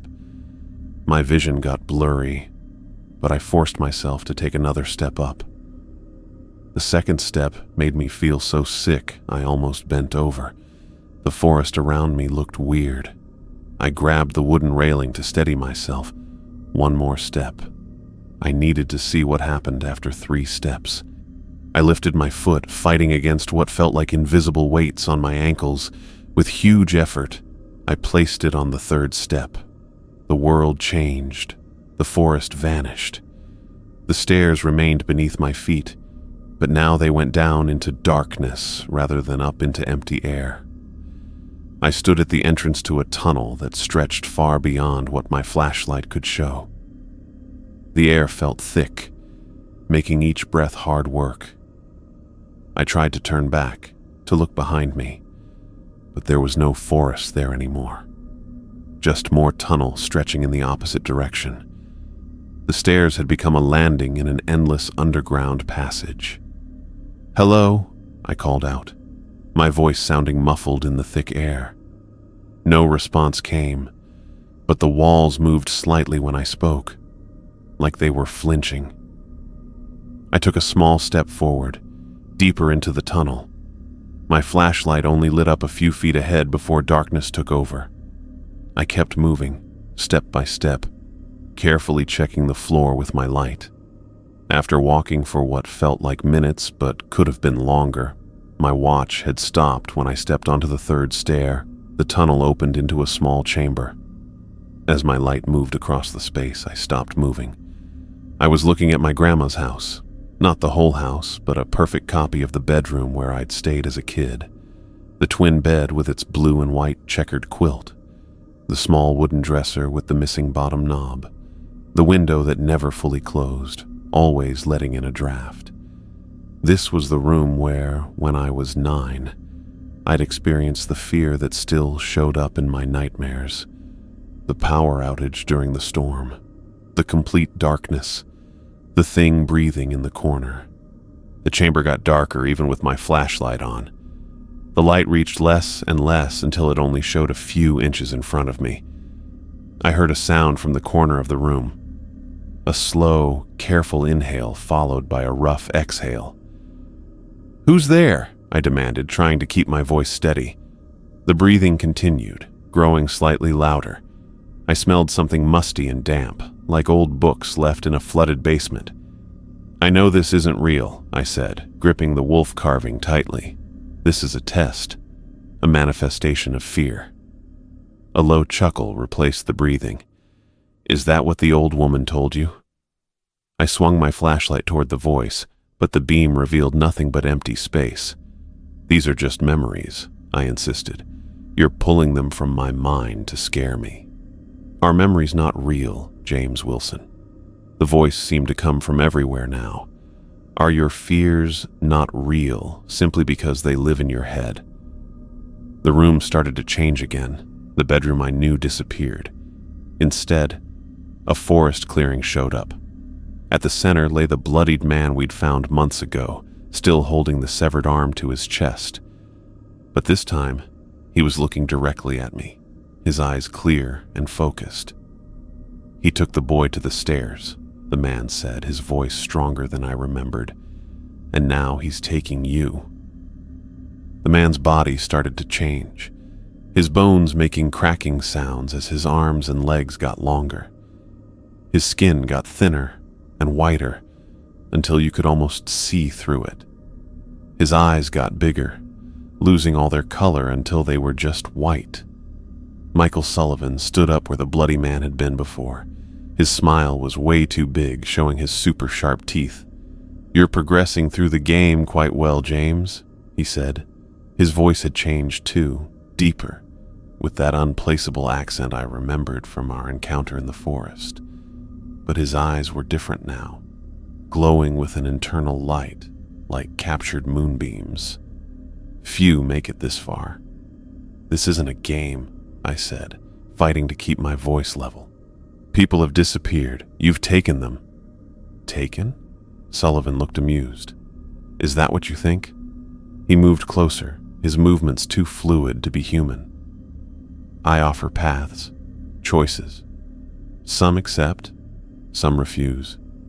Where are they, Miller and Samuel Parker? They chose different paths in the game, Sullivan said, tilting his head at an impossible angle. As will you. I want answers, I demanded. What are you? What is this place? Sullivan's smile widened further than any human mouth should be able to stretch. Questions are part of the game, James. But not all questions have answers you can understand with your limited perception. The tunnel began to change around us, the walls contracting inward. Dirt and small stones rained down from above. What's happening? I asked, looking up as larger chunks of earth broke free from the ceiling. Time for you to make a choice, Sullivan said, seemingly unbothered by the collapsing tunnel. Continue forward or turn back, but know that each path has consequences. I'm not playing your game, I insisted. You've been playing since you found Samuel's arm, Sullivan said, since you first felt watched in the forest, since you first questioned what was real. The tunnel walls closed in faster now, the space between Sullivan and me growing smaller. I could smell his breath, like frozen metal and something sweet that had long since rotted. There is so much more to see, James, Sullivan whispered as he began to fade before my eyes. So many more tests to pass. The tunnel collapsed entirely. Crushing weight pressed against me from all sides as earth filled my nostrils, my mouth, my lungs. I couldn't breathe, couldn't move. Total darkness surrounded me as the pressure got too much. I was dying, buried alive in a tunnel that shouldn't exist. That couldn't exist. My chest burned from lack of oxygen. I started to black out. The last thing I heard was Sullivan's voice, somehow clear, even with earth filling my ears. See you on the other side, player. Then darkness took me completely. I came back to consciousness with dirt in my mouth. My eyes opened to a gray morning sky visible through the tall Douglas firs. I stayed completely still. The forest, the staircase, Sullivan. I sat up quickly. I was on the forest floor, lying on wet pine needles and leaves. My flashlight lay beside me, switched off but undamaged. The staircase was gone. Nothing remained to suggest it had ever been there. No dent in the ground, no scattered wooden pieces, nothing but normal forest. I searched my pockets, finding my keys, wallet, and the small carved wolf Clara had given me. As I pulled it out, I noticed a small wooden object next to where my head had been. I picked it up. It was a perfectly carved miniature staircase.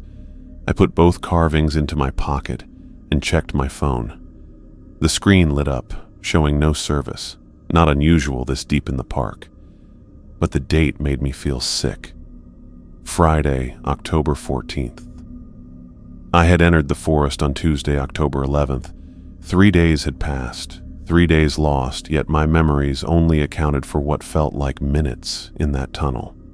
My clothes were clean. My body showed no signs of having spent 3 days in the wilderness. No hunger, no thirst, no sunburn. I needed to get back to headquarters. They would be looking for me by now. The hike back took longer than I expected.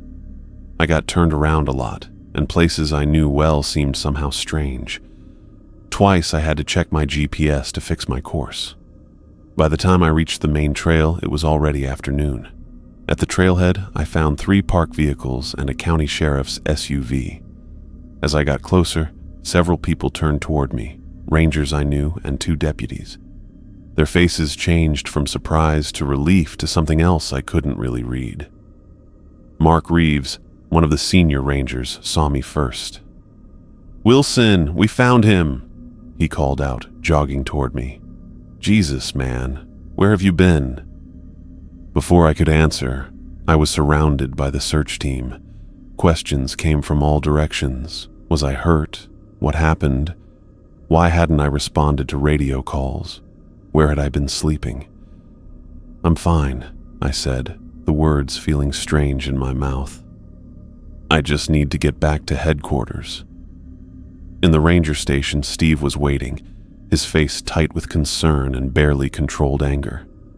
He ushered me into his office, closing the door firmly behind us.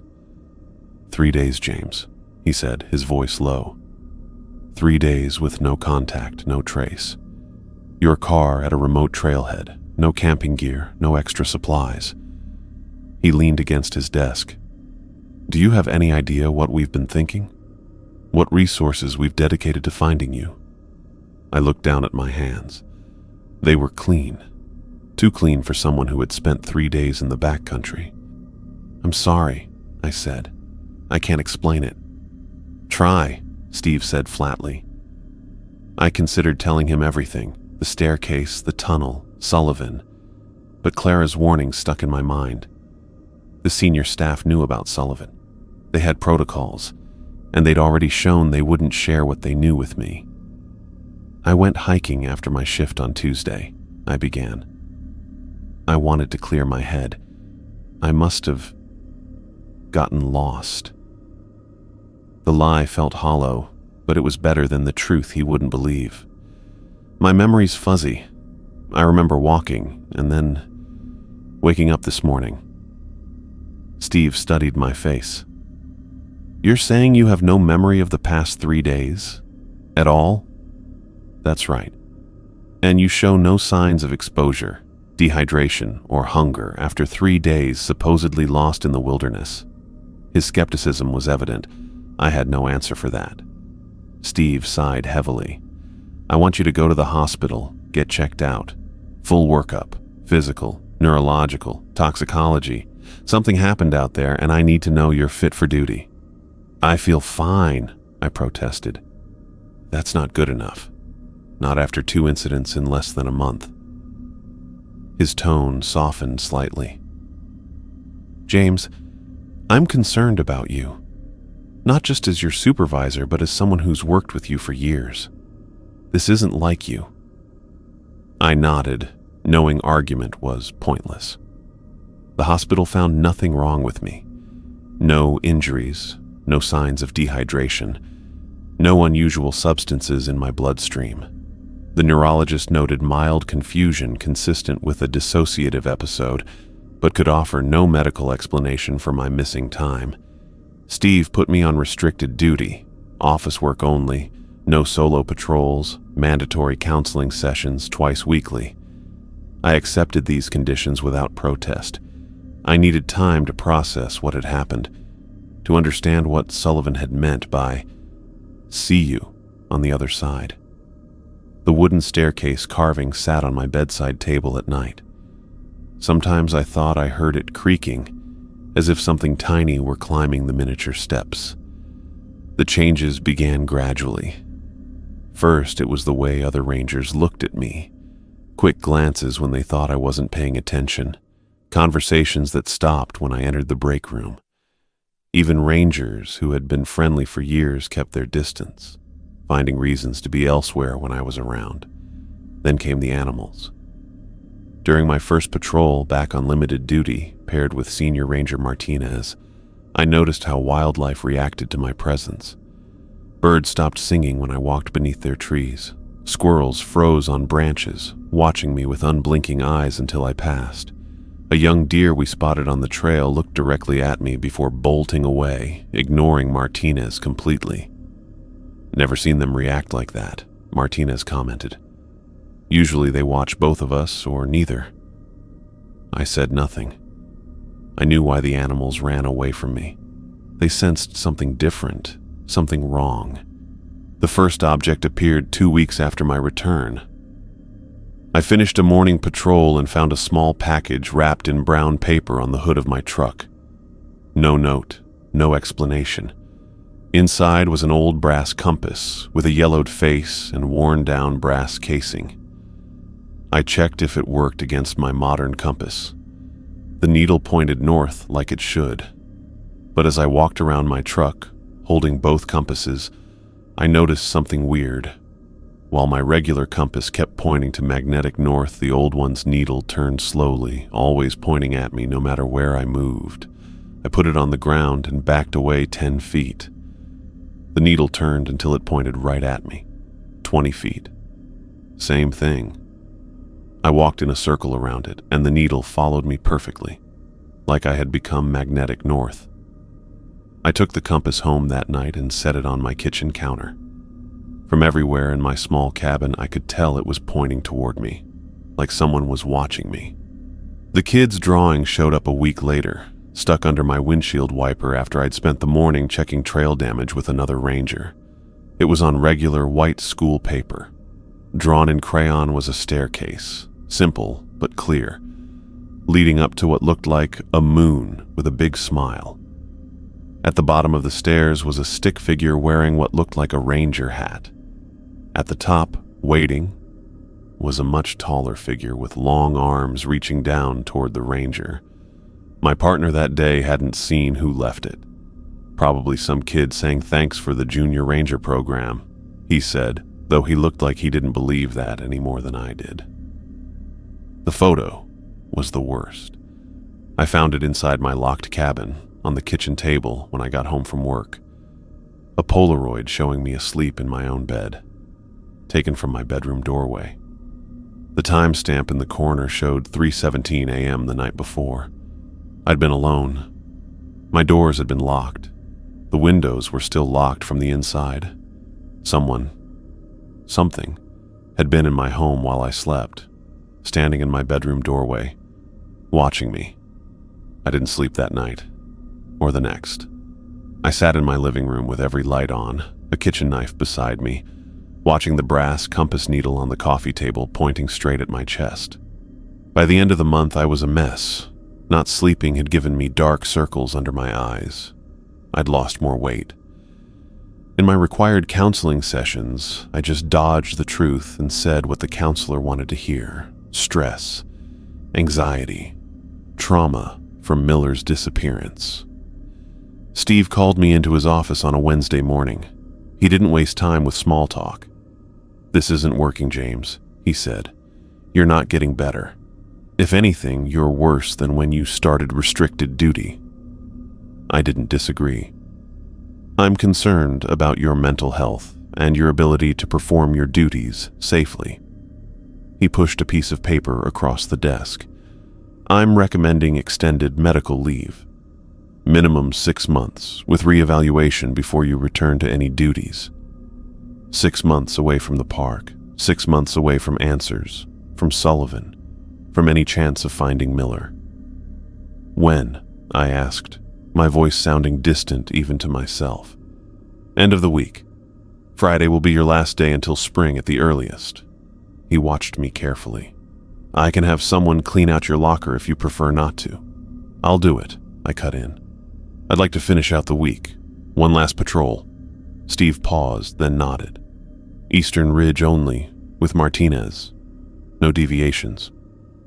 I agreed, though I already knew I would break that promise. Friday dawned clear and cold. My breath clouded in front of me as I loaded my gear into the patrol truck. Martinez was running late. A family emergency, dispatch informed me.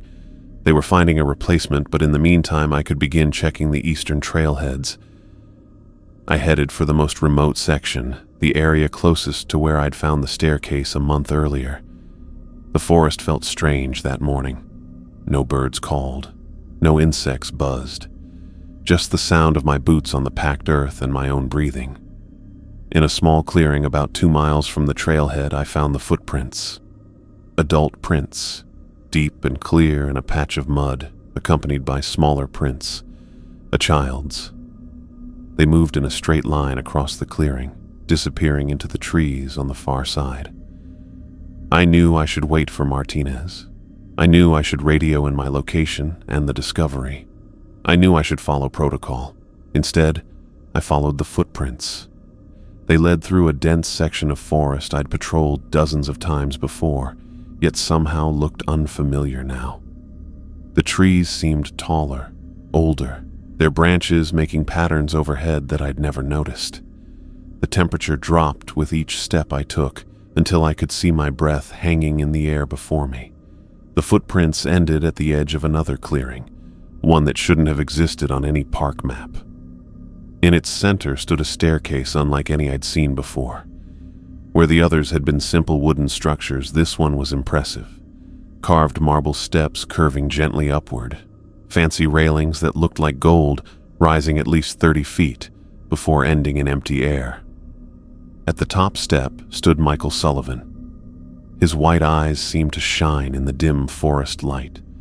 Beside him stood a thinner figure. I felt sick when I recognized James Miller. His skin was now as pale as Sullivan's, and his eyes were completely white. Sullivan raised a hand. His smile was too wide, showing those needle-sharp teeth. "Welcome to the final stage, James Wilson," he called down, his voice carrying perfectly despite the distance. "You've played admirably." Miller said nothing, but his blank white eyes followed me as I stepped into the clearing. I knew what I should do. Radio for backup. Document the scene. Retreat to a safe distance. Wait for help. All the protocols I'd followed for a decade as a ranger. Instead, I walked toward the staircase, pulled by something I couldn't explain. I needed answers more than I felt scared. I needed to understand what had happened to Miller, to Parker, to all the others who had disappeared over the decades. As I reached the first step, I stopped and looked up at Sullivan and Miller. I thought of Clara's warnings about one-way passages. I thought of the rangers who refused to speak about Sullivan. I thought of the bloodied man holding a child's severed arm, whispering about stairs. I placed my foot on the first marble step. Unlike before, no pressure built in my head. No nausea swept through me. Nothing tried to force me back. This time, the stairs welcomed me. I began to climb, each step bringing me closer to Sullivan and Miller, closer to answers I'd looked for months. The forest around me seemed to fade slightly, becoming less real with each step I took. By the fifth step, the sounds of the forest had disappeared completely. By the 10th, the air had changed, thicker, heavier, with a smell I couldn't identify. Sullivan watched me with that terrible smile, Miller still beside him. As I got to the top, I realized what was different about this staircase, why it felt easier to climb. This time I was invited. I reached the step just below where they stood. Sullivan held out his hand, his long, pale fingers reaching toward me. "Are you ready to understand, James Wilson?" he asked. "Are you ready to see what exists beyond the limits of your world?" I looked back down at the forest below, now seeming distant and unreal. I thought of my cabin, of headquarters, of all the normal human connections I was about to leave behind. Then I looked at Miller's transformed face, at those white eyes that had once been so full of life and enthusiasm. I took Sullivan's hand and stepped onto the final stair.